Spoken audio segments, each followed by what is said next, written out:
رزق کا پہلا دروازہ نماز کا اہتمام کرنا. اگر کوئی لکھنے چاہتے ہیں تو آپ بے شک اس کو لکھ لیجئے، یہ بہت مستند باتیں ہیں. نماز کا اہتمام کرنا.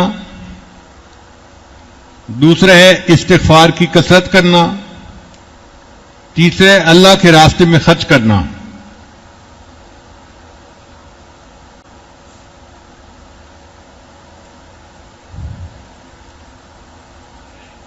پھر چوتھا ہے تقوی اختیار کرنا.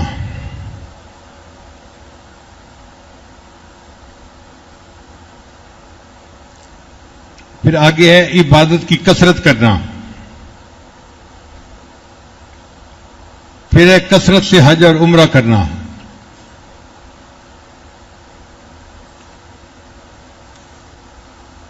پھر ساتواں ہے صلہ رحمی کرنا.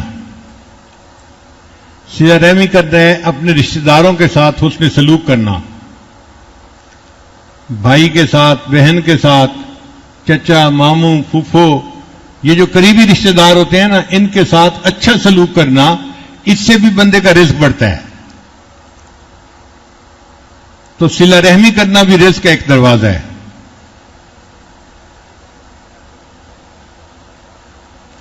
پھر کمزوروں کے ساتھ اس کے سلوک کرنا. پھر توکل کرنا. پھر اللہ کا شکر ادا کرنا. اور آگے ہے اہل خانہ کو سلام کرنا جب گھر جائے مرد. اور 12واں ہے والدین کی فرما برداری کرنا. اور 13واں ہے وضو کی پابندی کرنا، محافظت کرنا. 14واں نمبر ہے چاشت کی نماز پڑھنا. دن کے 10 بجے جو 4 نفل پڑھے جاتے ہیں اس کو چاشت کی نماز کہتے ہیں، صلاۃ الضحیٰ. جب سورج کی گرمی اتنی ہوتی ہے نا کہ پاؤں زمین پہ رکھیں تو پاؤں رکھے نہیں جاتے، اس کو صلاۃ الضحیٰ کہتے ہیں. عام طور پہ ہمارے دفتروں اور دکانوں میں جانے کا وہی ٹائم ہوتا ہے، 10-11 بجے کا. اور حدیث پاک میں آتا ہے کہ اس وقت جو نفل پڑے گا اللہ اس کے رزق کو فراغ کر دیں گے. تو بندہ خود بھی نفل پڑھ کے دفتر جائے اور اہل خانہ کو بھی سمجھائے کہ بھئی چاشت کی نماز پابندی سے پڑھنا، اللہ ہمارے رزق میں برکت دیں گے. عورتیں اگر چاشت کی نماز پابندی سے پڑھنا شروع کر دیں، اللہ رزق کی پریشانیوں کو ختم فرما دیتے ہیں.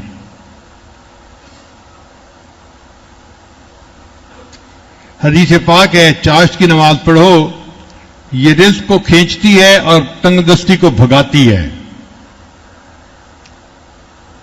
اور 15واں ہے سورہ واقعہ کا روزانہ پڑھنا. قرآن مجید میں ایک سورت ہے، اس کا نام ہے واقعہ. چھوٹی سی سورت ہے، زیادہ بڑی نہیں ہے. جو بندہ روزانہ اس کو باقاعدگی سے پڑھے، اللہ اس کو رزق کی پریشانی سے نکال دیتے ہیں. عبداللہ ابن عباس لانو بڑے عالم تھے، عثمان غنی لانو کے پاس آئے ملنے کے لیے. تو عثمان غنی لانو کو اللہ نے بہت مال و دولت دی تھی، غنی بنا دیا تھا. انہوں نے فرمایا عبداللہ میرا دل چاہتا ہے کہ تمہاری بیٹیاں ہی بیٹیاں ہیں، بیٹا نہیں ہے، تو میں تمہیں بہت ساری رقم دے دوں تاکہ تم اپنی بیٹیوں کے لیے خرچے کا بندوبست کر دو. تو عبداللہ ابن عباس نے جواب دیا عثمان غنی عنہ کو، امیر المومنین مجھے آپ کے تعاون کی ضرورت نہیں ہے. تو عثمان غنی عنہ بڑے حیران ہوئے، تعاون کی ضرورت نہیں ہے تو پھر کیسے گزارا ہوگا؟ انہوں نے آگے سے کہا کہ مجھے نبی علیہ الصلوۃ والسلام نے یہ بات بتائی تھی کہ اگر تم سورہ واقعہ کو روزانہ پڑھ لو گے اللہ تمہیں رزق کی تنگ دستی سے بچا لیں گے. میں نے اپنی ساری بیٹیوں کو سورہ واقعہ یاد کروا دی ہے اور انہیں تلقین کی ہے کہ وہ روزانہ اس کو پڑھیں، میری بیٹیوں پہ کبھی فاقہ نہیں آ سکتا.